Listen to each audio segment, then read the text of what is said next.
Hey guys, happy Tuesday again. Today's Tuesday, February 5th, 2019. 30th, I don't know if you heard it, but my 30th dating anniversary with my wife 30 years ago. We went on our first date. Oh, there's Crystal. That is Crystal, by the way. Hi. I am with my friend, the beautiful Crystal Adams. I'm so excited to have her here. So we want you to let us know you can hear us or see us. We changed rooms for this one. Mandy's on. Hi, Mandy. So give us a thumbs up, some hearts. You know, we like to know that we're being heard. I did one show. Hey, Susie Parker. I did one show once where they could not hear us, and yet no one told me. So I had to redo that show. So give us a thumbs up. Give us a heart. So we got one. We got a thumbs up. Thank you. Lori Rivera's on. Hi, Lori. Are you coming to walk with us on Thursday, Lori? We're doing Walk a Mile in Her Shoes for Harbor House. Nice. So welcome. How you feeling? Right? It's me, you, and the camera, right? Oh, Janess it's is on. nerve-wracking. It's not nerve-wracking. You look great. Thank You've you. got a great Thank personality. you. Oh, we can hear you. Thank you, Mandy. So I always like to get the origin story. I always like to know what's going on, how you started, where you're from. So give us a little background on you. So I'm from Lexington, Kentucky originally, and I moved down here, kind of a bad situation of going through a divorce. I'm sorry. It's okay. It's great because I'm with my soulmate now. But that's what brought me down here to my mom. Met a wonderful guy through my ex, which was Mike McGraw, who a lot of people know in Remax, who actually is the one that told me, hey, I think you need to get into real estate. There's something Mike about McGraw, you. like the Mike McGraw. I know Mike McGraw. Yes, that Mike McGraw. This is the surprise look I told you about. You can't fake it because I didn't know. Yep, he's the one.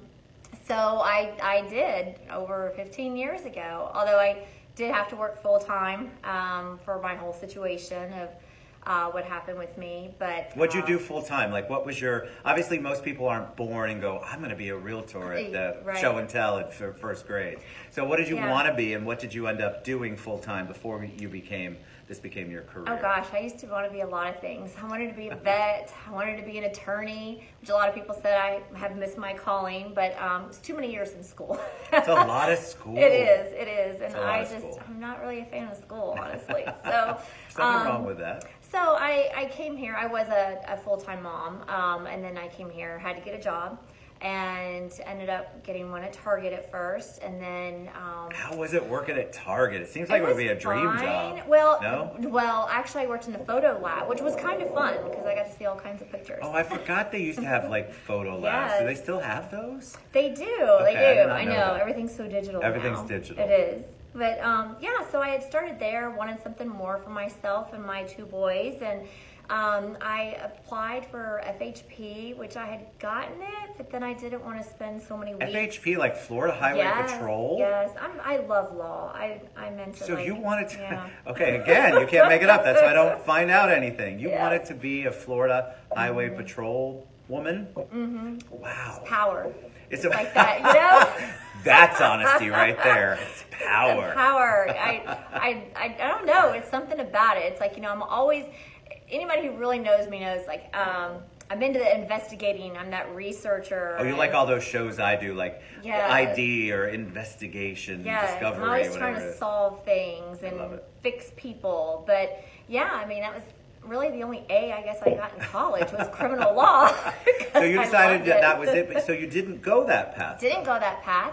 I ended up going into the path of getting a job at an appraisal firm called Pinnell and Carpenter, and I was a receptionist there, and got into doing the researcher for the appraisers, and then I joined Keller Williams and was doing my real estate there. Was going part-time there for quite a few years. Worked those two jobs. Had 3 jobs at one point, trying to make Wow. ends meet. Sure. And then decided, I went other places, and was laid off. And then I was like, oh, what am I going to do? I hate corporate life, because that's what my last job was. That's So, what everything you were kind of doing was, yeah, right? yeah. And I don't always like listening to everybody. I like doing my own thing. There's a theme here, people, if you haven't gotten that one. Yeah, so I decided to join Remax with Veronica and go full time, and it was about one of the scariest things I've ever done. Yeah, so talk about that, because I think a lot of people, because I have so many realtor friends, and I try not to make the show real estate driven because it's all about your story. But that is a leap because you are basically running your own business. You become an entrepreneur whether you want to be or not, and you're responsible 100% for your success.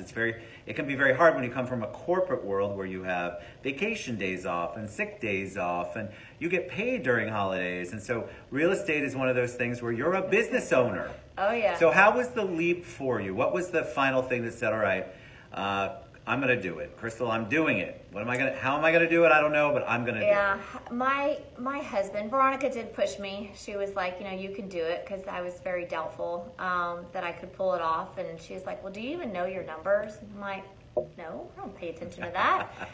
So she could have slapped me for that. And she was like, well, you already sold almost $2 million just part-time. And so I was like, what, really?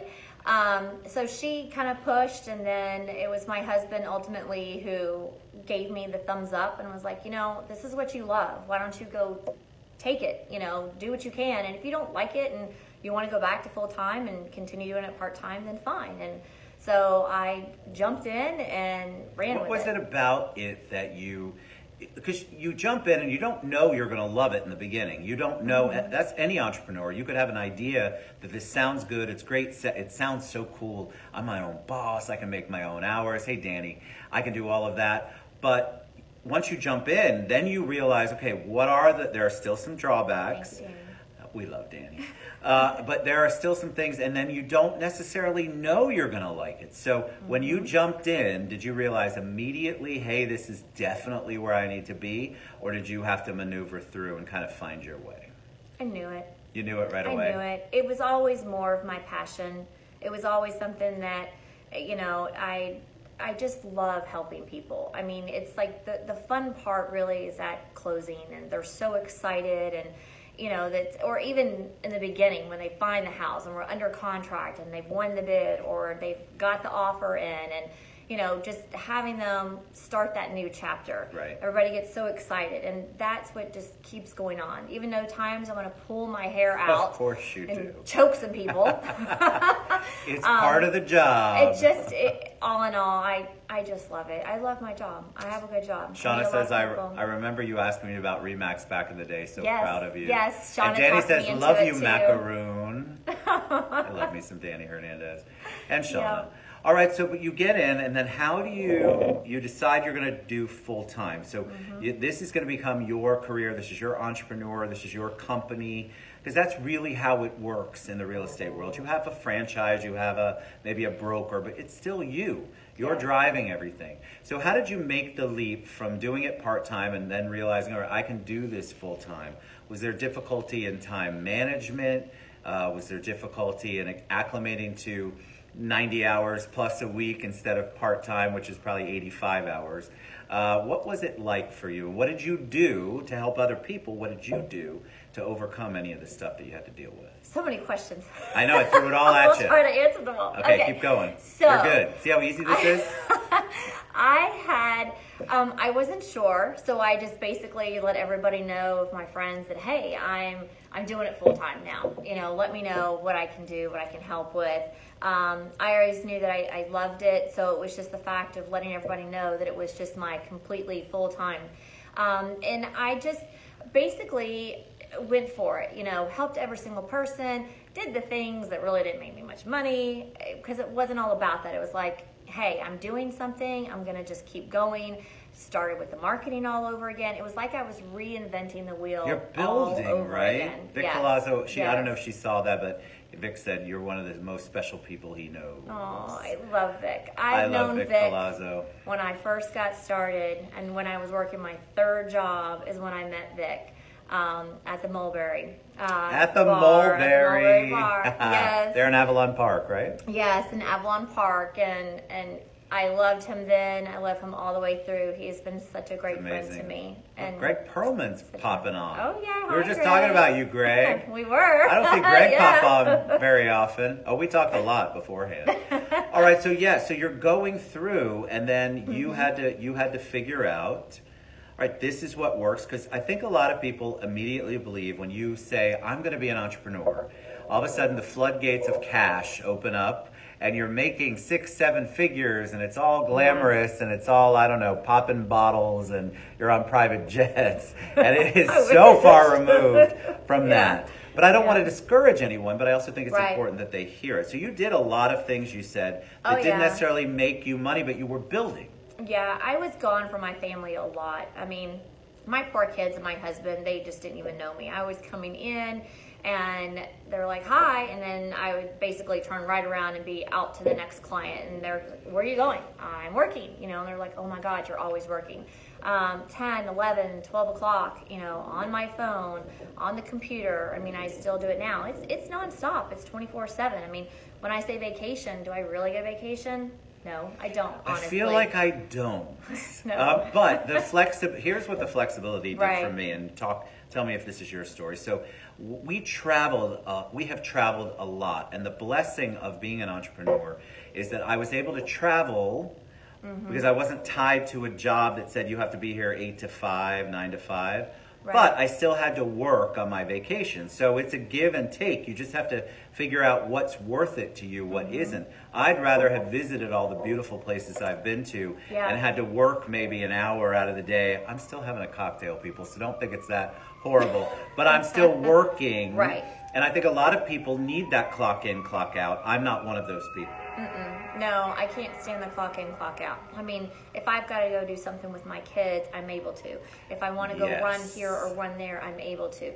Do I sacrifice a little bit? And I'm always on the phone. And I mean, on vacations, my friends yell at me when I'm on vacation with them. They're like, mine too. Get off the phone. And I'm like, well, you know what? If it was your deal, would you want me on the phone? Correct. Yes. And I love the thing you brought up about the kids, because my kids are older now, but one of the best things about being an entrepreneur was I was able to be at all of their practices, their games, the carnivals, the school stuff. Like, I was able to be there, and I didn't have to worry about trying to take time off for it. Or if my kids were sick, or Stacy was sick and the kids were sick, I was able to stay home if I needed to. There were so many advantages to being an entrepreneur, but I feel like you have to have that spirit. You have to be willing to make some of those sacrifices and kind of figure out, well, okay, what's more important?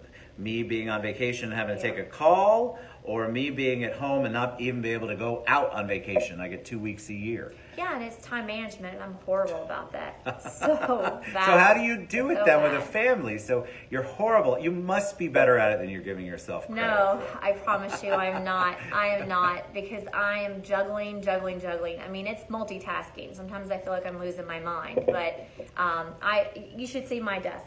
All my friends know my desk is an absolute mess. I've got piles of stuff everywhere, but I know where it's at. Right. And I've got tons of notes just so I don't forget. Like, I've got to do this, I've got to do that. Well, it's organized chaos that you've organized, right? I love that. It's organized. I'm the same way. Like, people look at somebody. We were talking about Lulu and Linda this morning, right? Yep. So, or this afternoon, Lulu messaged me about having a meeting, and I don't know if she'll eventually hear this. So I text her a copy of my calendar. I'm like, I don't know where to fit you, but it makes sense to me, and I'm going to try. But it's organized chaos. I'm putting out fires, and not because I'm crisis management, but because there's so much that goes on in our days that you can't always plan for everything. Right. Yeah. I mean, it's hectic. Every day is a little bit different. I mean, yesterday I was back to back on appointments, and I didn't have time for anything. And I was trying to do something else. My husband's like, "Are you coming home? I'm leaving tomorrow. You can spend some time." I love you. FaceTime. FaceTime's a big invention. Yeah, I'm coming home. Because that's what happens. So Stacy will say the same thing to me. She goes, "What nights are you going to be home this week?" And I'll look at my calendar, and she knows if I hem and haw, it's going to be a long week. Meaning, I'm not going to be home at 5 o'clock. But I also, I make my own schedule based on the organized chaos that we live in. I thrive on that, but there are people that get stressed out being next to me in a meeting because they don't like that. They want somebody to tell them what to do. That's perfect. It's just not my personality. Yeah, and my I can tell it's not yours. Husband, it's this right here. Drives them nuts all the time. Mine too. See, babe, it's not just me. It's everybody in this crazy world. Always on the phone. I hate to do it, and I try to be present. So how do you work that with the kids? I think being present is so important when you can. And so have you figured out a way to when it's really important, you need to be present, you need to be watching, or you need to be with them. Do you put the phone down, or are you still guilty of having the phone no matter what? A little bit of both. Okay, well, that's honest. I love that. They all talk to me when I'm, doing that, and they're like, "Oh, great conversation, Mom. Nice talk." I'm like, "Can you let me put my phone down and get my attention?" And when my eyes are focused on you, right, then talk to me, correct, and then I can communicate. Correct. It did come to a point of where when they were doing ball games that sometimes I was having to go show when I was missing some. And when my middle son Chandler said to me, "You didn't come to my game." Yeah. That's when it hits you. Where were you? I thought you were coming. And I was kind of like, oh, like he really noticed. So after he had said that to me, I'm like, that's it. I'm not missing another one. And so if a client doesn't like that, then I'm sorry, but that's my family. My family comes first before my business ever. And that's just the way it is. So ever since then, I did not miss a game.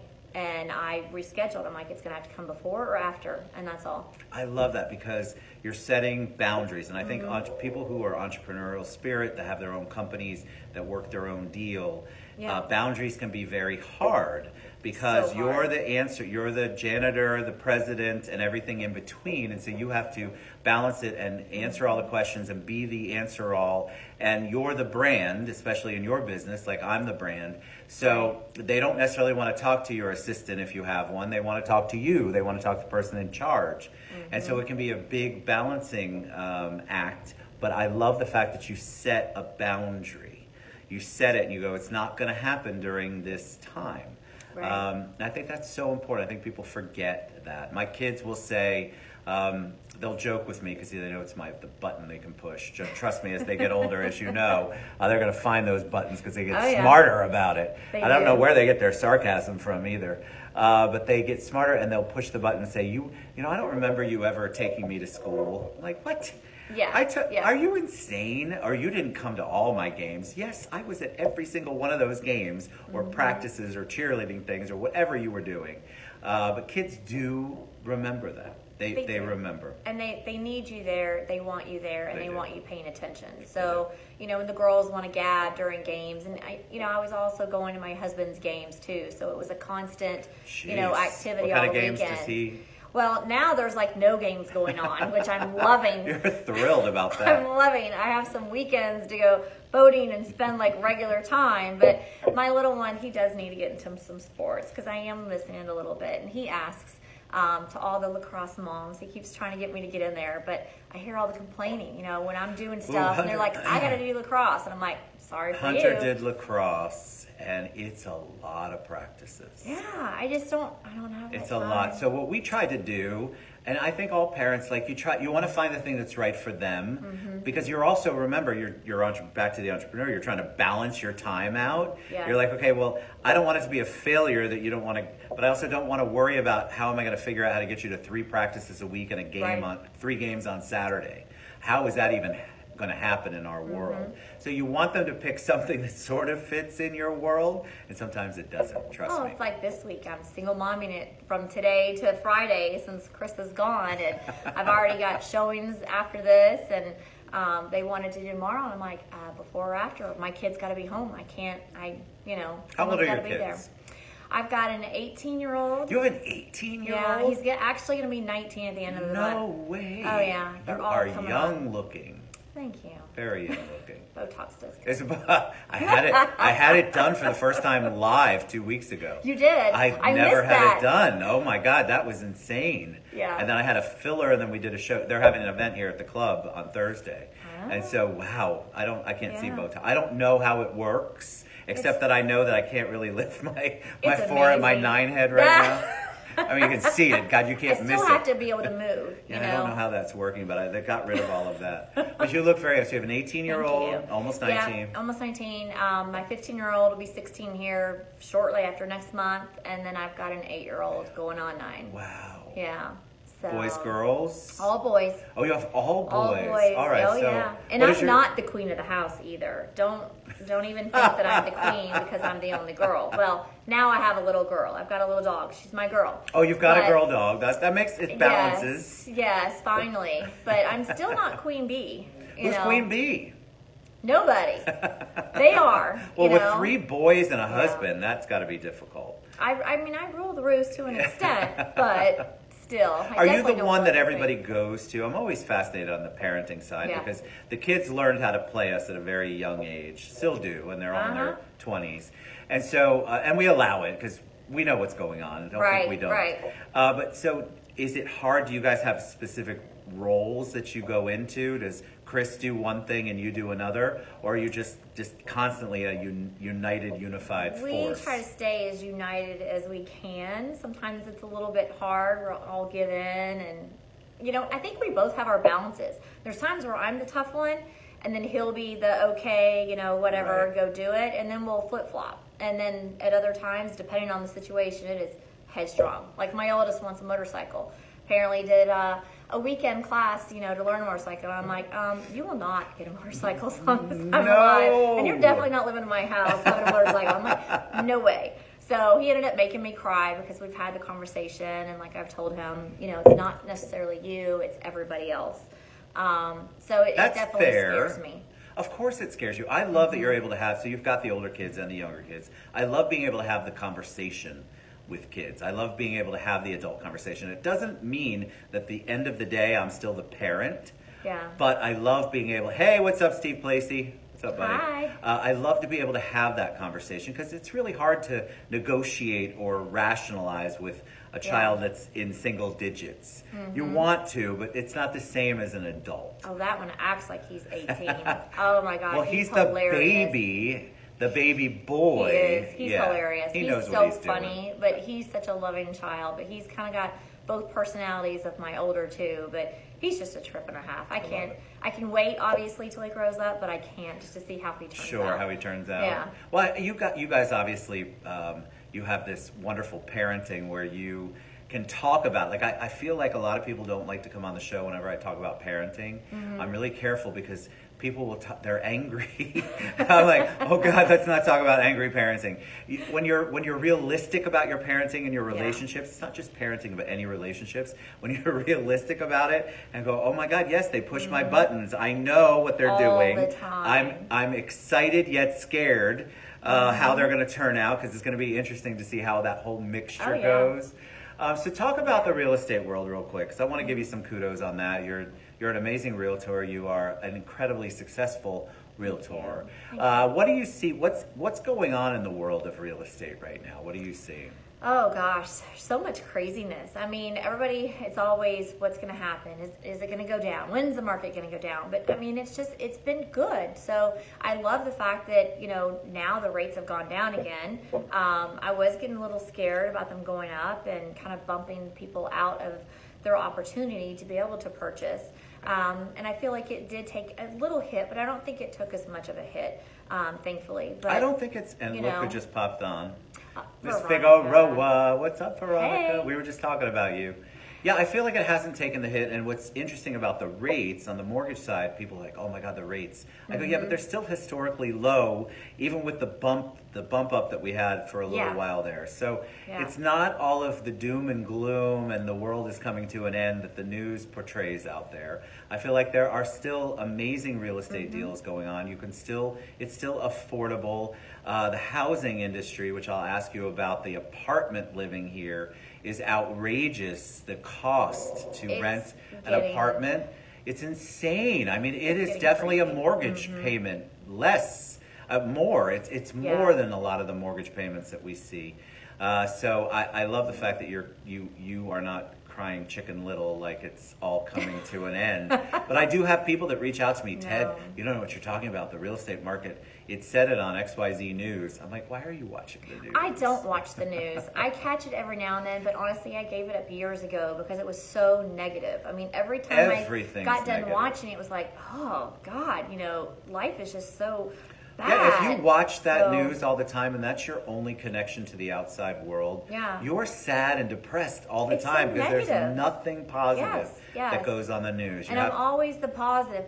Anytime something's going bad in real estate, I'm like, keep positive. Keep that in mind. So what kind of advice would you give to somebody? Because we have a lot of people, and I guarantee you after the show, people will reach out and go, you know, I'm kind of interested in the career.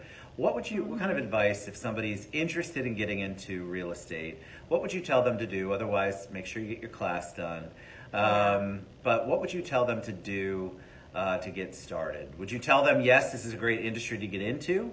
Or would you say, you should wait it out? What's your advice? I've had quite a few people ask because they've seen like where I had started and then obviously where I am today. And I guess sometimes I make it look really easy.